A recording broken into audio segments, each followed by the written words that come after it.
कैसे हैं दोस्तों।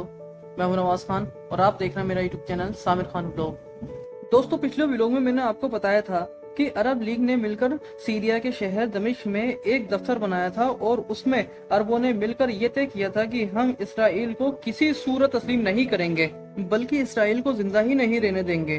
अपने प्लान को अमल में लाने के लिए अरबों ने किया कि कोई अरब मुल्क इसराइल से ना कुछ खरीदेगा और ना कुछ बेचेगा। तो अरब यही नहीं रुके, उन्होंने ये भी तय किया कि कोई अरब मुल्क ऐसी किसी कंपनी के साथ काम नहीं करेगा जो इसराइल से कुछ भी ताल्लुक रखती है। अरब इसराइल से इतने नाराज थे कि उन्होंने ये तय किया कि वो किसी ऐसी कंपनी के साथ कोई कारोबार नहीं करेंगे जिसका ताल्लुक इसराइल या इससे ताल्लुक रखने वाली किसी कंपनी से भी होगा। बस दोस्तों, देखते जाएं कि अरब की इसराइल से नफरत किस दर्जे पर थी। अभी चंद दहाइयों पहले ये मजे की कहानी है दोस्तों, बस गौर से सुनते जाएं क्योंकि ये आपको अभी समझ आएगा और ये भी समझ आएगा कि आज जो अरबों और यहूदियों के दरमियान छुपी हुई मोहब्बतें जाहिर हो रही हैं। दोस्तों, 1948 में अरबों ने इसराइल का मुकम्मल समाजी और मुआशी बायकॉट कर दिया। ऑफिशियल इसके लिए एक ताकतवर दफ्तर महकमा यानी बनाया गया दमिश्क में जो सीरिया में है। वो महकमा ये देखता था कि कौन कौन से प्रोडक्ट जो इसराइल से ताल्लुक रखता है या इसके नाम उस लंबी लिस्ट में यानी फहरिस्त में लिखना है और लोगों को बताना है कि इससे कुछ मत खरीदें, कुछ मत बेचें, इस कंपनी से काम ना करें। इसमें बहुत से गुलूकार फनकार को भी इसमें बैन किया गया था। इस कैंपेन के द्वारा Coca Cola, McDonald, Pepsi, cold drink, Ford की कार, ऐसी बहुत सी चीजें अरबों ने बैन की हुई थी। ये फहरिस्त अरब बनाते थे और इसको पाकिस्तान, हिंदुस्तान और दुनिया के बहुत से मुस्लिम ममालिक में भेजी जाती थी और हर शख्स इसमें ये क्रेडिट लेने की कोशिश करता था कि इस लिस्ट में एक नाम और ऐड करा दें। दोस्तों, इतनी नफरत थी उस दौर में अरबों की और उसके इत्तेहादियों की इसराइल के खिलाफ। दोस्तों, आज भी आप अपने आसपास के इलाकों में देखते होंगे। तो दोस्तों, ये कहानी आज से नहीं चल रही है बल्कि बहुत पुरानी है और ये इसके क़याम से ही चल रही है।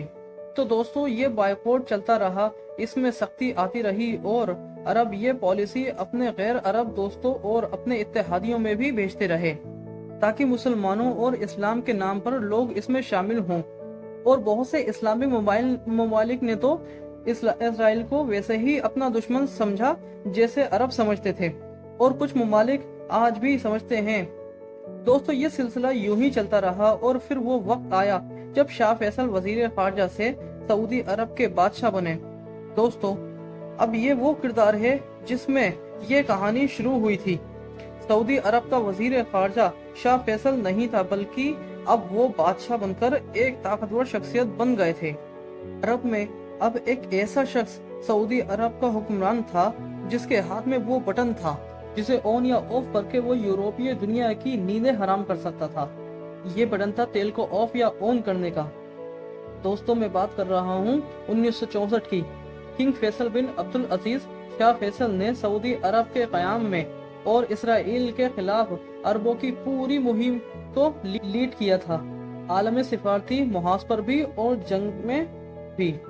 अब इन्हीं शाह फैसल के दौर में दोस्तों एक और जंग छिड़ गई 1967 में। दोस्तों, 1967 में ये हुआ कि अरबों ने इसराइल पर हमला कर दिया और इसराइल ने तमाम अरबों पर अपने आसपास के जो थे उन पर जवाबी हमला कर दिया। ये जंग वैसे तो फिलिस्तीन के लिए ही थी, लेकिन अरबों की फिर इसराइल से जंग छिड़ गई। सऊदी अरब की कुछ फिजाई ताकत उनके साथ थी। कहते हैं कि पाकिस्तान भी अरबों की तरफ से इस जंग में लड़ा। इनडायरेक्टली सही, मतलब सरकारी सतह पर नहीं, इनडायरेक्टली ही पाकिस्तान इस जंग में लड़ा था। इसकी वजह ये थी कि पाकिस्तान पायलट्स ट्रेनिंग मशीन या डिप्रेशन के लिए जाते रहते थे। दोस्तों, ये जो पायलट्स वहाँ ट्रेनिंग दिया करते थे उनमें बांग्लादेश का भी एक पायलट था जिसका नाम सैफुल आजम था। उसने भी इस जंग में इसराइल के 4 तैयारे मार गिराए थे। कहते हैं कि ये एजाज किसी अरब पायलट्स को नहीं मिला। इस 6 दिन की जंग में इस 4 जहाज को मारने के अलावा अरबों की कोई कामयाबी नहीं थी। इन 6 दिनों में इजराइल ने अरबों को बहुत मारा।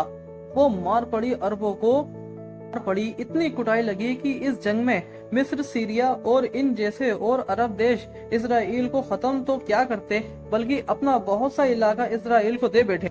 इस जंग में इजराइल को अमेरिका की भी भरपूर हिमायत थी। अब जहन में रखें दोस्तों, अमेरिका सऊदी अरब का भी इत्तेहादी था उस वक्त, आज की तरह।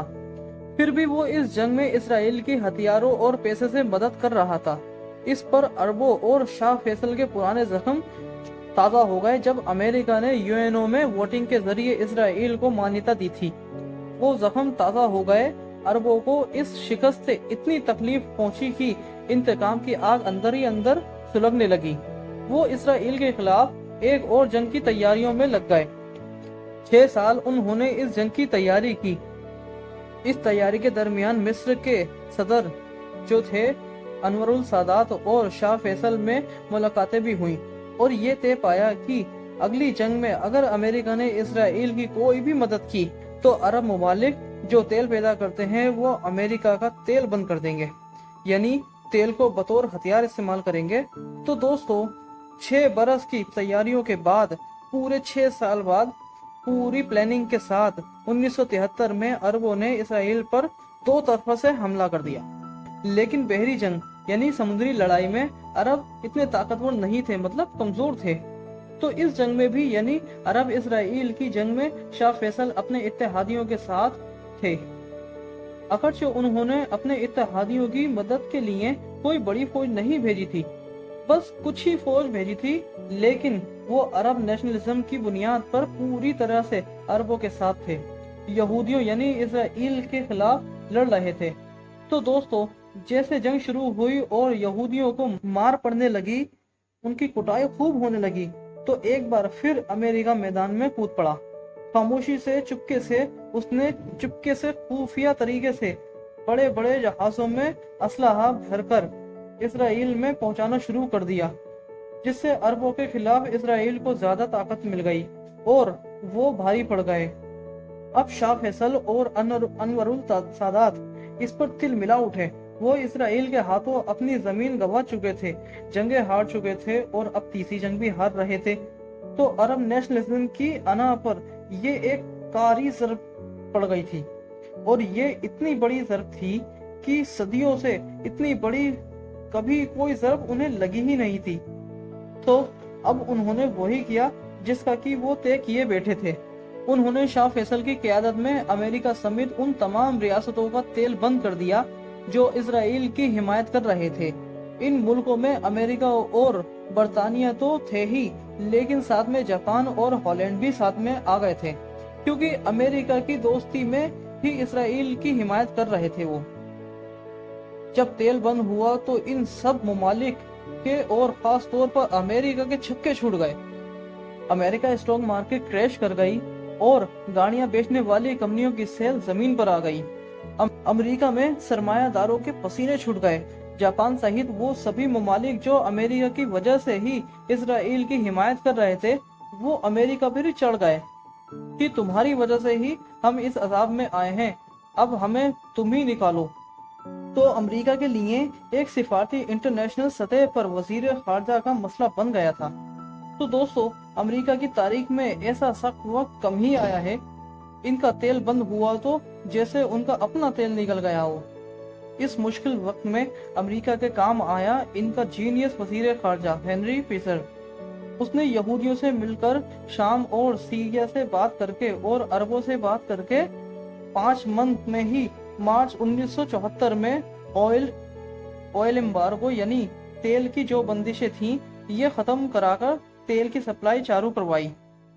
दोनों पार्टियों यानी अरबों यहूदियों में मुआहदा ये हुआ कि इसराइल मिस्र और शाम को उनके वो इलाके वापस कर देगा जो उसने 1967 की जंग में जीते थे। तो ये जंग यूं खत्म हुई कि अरब मुमालिक इसराइल से जंग तो नहीं जीत सके, लेकिन ये जंग बहुत हद तक उनकी मर्जी की शरायत पर ही खत्म हुई थी। तो ये कभी कभी इसे विक्ट्री डिक्लेयर करते हैं। इसराइल 1967 की तरह फैसलाकुन फतेह तो हासिल नहीं कर पाया था, बल्कि उसने अपने पुराने फतेह किए गए के वापस करने की हामी भर ली। इसी डील की वजह से ही मिस्र को सहराए सीना का इलाका वापस मिला था। वो यही डील थी। यूं एक छोटी सी सक्सेस थी अरबों के लिए। जाहिर है कि इस कामयाबी के पीछे शाह फैसल बिन अब्दुल अजीज थे। इसके बाद आप जानते हैं कि उन्होंने दुनिया भर के मुस्लिम ममालिक को अपने साथ मिलाया। तेल की इकोनॉमी की मदद से एक मुस्लिम पावर बनने की कोशिश की, एक इस्लामी ब्लॉक बनाने की तरफ गए। और फिर आप ये भी जानते हैं कि शाह फैसल मुख्तलिफ हालात और मुख्तलिफ वजूहात के बिना पर ही कत्ल भी कर दिए गए थे। इस तारीख और वाक़यात में जो सब हुआ और ये सब कत्ल हुए, इस पर लोग कॉन्स्पिरेसी तलाश करते हैं। मुमकिन है हो और मुमकिन है ना हो, लेकिन ये हमारा मौजू नहीं है। इस पर फिर किसी दिन गुफ्तगू करेंगे। उम्मीद है ये जो सारी तारीख मैंने जो अरब इसराइल की रखी है, इसको देखकर आप ये तो समझ गए होंगे कि अभी कल तक अरब इसराइल को खत्म करने के लिए कितना जज्बाती थे। अरब इसराइल के खिलाफ जाने के लिए किसी भी हद तक जाने को तैयार थे। ये यहाँ तक कि वो ताकतवर मुल्कों का तेल बंद करते वक्त सोचते भी नहीं थे, किसी खतरे की परवाह भी नहीं करते थे। जंग शुरू कर देते थे, जाने ले लेते थे, दे देते थे, अलायंस बनाते थे और अपने इकोनॉमिक मुआशी मामलात भी एक साइड में रख दिया करते थे। यानी इसराइल से यहूदियों से जंग के लिए जो करना होता था कर देते थे, लेकिन इसराइल से दोस्ती, वो भी अरबों की, नामुमकिन, ये नहीं हो सकता था। तो दोस्तों, अगर ये सब कुछ था कि तारीख वजूहात थी, तो अब ऐसा क्या हुआ कि सारे अरब लाइन में लग गए कि चलो चलो तेल अवीव चलो, इसराइल चलो। तो दोस्तों, इसकी वजह इस कहानी से ज्यादा दिलचस्प है जो मैंने आपको बताई है। तो माय फ्रेंड्स, आप ये कहानी जरूर सुनना चाहेंगे और मैं आपको जरूर बताऊंगा, लेकिन सामिर खान व्लॉग के अगली किस्त में।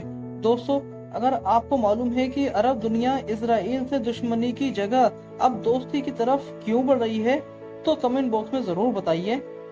तब तक के लिए मुझे दीजिए इजाजत। आपका दोस्त नवाज खान।